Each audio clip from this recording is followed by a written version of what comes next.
pagkatao ang pagkakasala. Bahagi ng pagkatao ang pagkakamali. Pero, ang isang pagkakamali na kadalasan ayaw nating itama ay ang alin? Ang gumawa ng tama, pero hindi tayo nagtatanong, ito po ba ang pinagagawa sa akin ng Diyos? How many among you, o how many among us have asked the question, ito ba ang pinagagawa sa akin ng Diyos?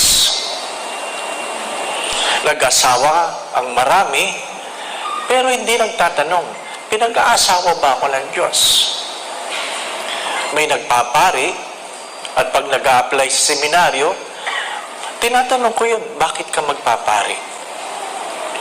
Pag ang sagot ng aplikante, gusto ko maglingkod, hindi mo kailangan magpari para maglingkod.